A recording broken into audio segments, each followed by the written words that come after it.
حضرات محترم، آج میں نے آپ کے سامنے یہ بیان کرنا ہے کہ ہمارے پیارے نبی احمد مجتبیٰ حضرت سیدنا محمد مصطفیٰ صلی اللہ علیہ وسلم کے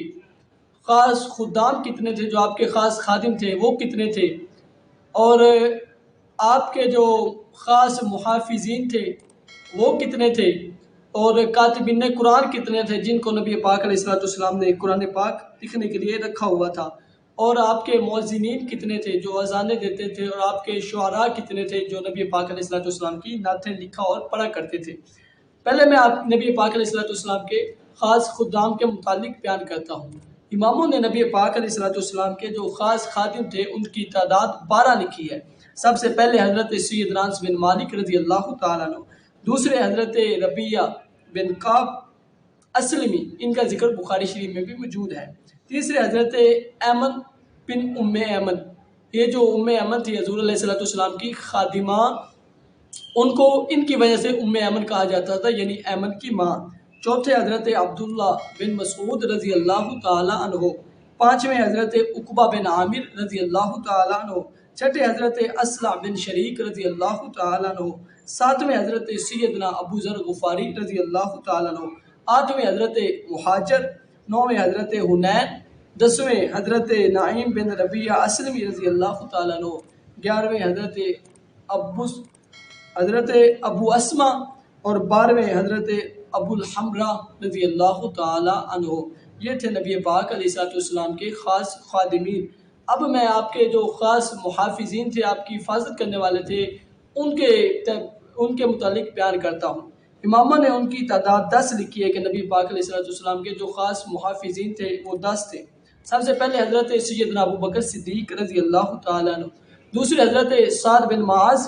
تیسرے حضرت محمد بن مسلمہ، چوتھے حضرت ذکوان بن عبداللہ، پانچویں حضرت زبیر بن عوام، چھٹے حضرت سعد بن ابی وقاص رضی اللہ تعالیٰ عنہ، اور ساتویں حضرت عبادہ بن بشیر رضی اللہ تعالیٰ عنہ، آٹھویں حضرت ابو ایوب انصاری رضی اللہ تعالیٰ عنہ، نویں حضرت سیدنا بلال حبشی رضی اللہ تعالیٰ عنہ، اور دسویں حضرت مغیرہ بن شعبہ رضی اللہ تعالیٰ عنہ۔ یہ تھے نبی پاک علیہ السلام کے خاص خدام۔ اب میں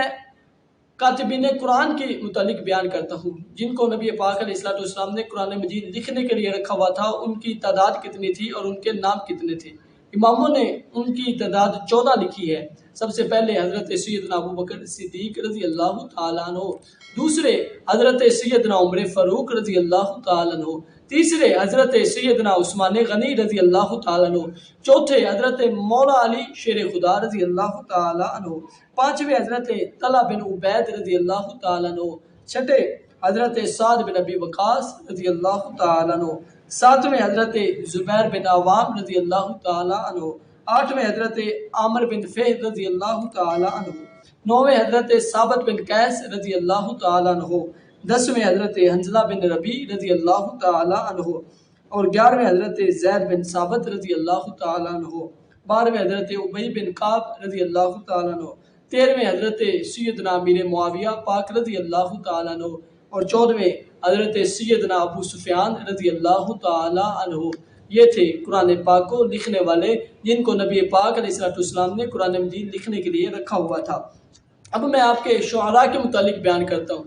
جن کو نبی پاک علیہ السلام نے رکھا ہوا تھا اور خود فرماتے تھے کہ اے میرے صحابہ مجھے نعت سناؤ۔ سب سے پہلے ان کی تعداد اماموں نے 3 لکھی ہے۔ پہلے حضرت کعب بن مالک انصاری، دوسرے حضرت عبداللہ بن رواحہ رضی اللہ تعالیٰ عنہ، اور تیسرے حضرت حسان بن ثابت رضی اللہ تعالیٰ عنہ۔ ان کا حضرت حسان بن ثابت کا سیاہ ستہ میں بھی موجود ہے کہ نبی پاک علیہ السلام ان کے لیے ممبر بچھاتے تھے اور فرماتے تھے کہ حسان ممبر پر کھڑے ہو کر مشرکوں کی برائیاں بیان کرو، کافروں کی مخالفت کرو۔ اور آپ کے مؤذنین کی تعداد اماموں نے 4 لکھی ہے۔ سب سے پہلے مؤذن حضرت ساری کائنات جانتی ہے، حضرت سیدنا بلال حبشی بن رباح رضی اللہ تعالی عنہ،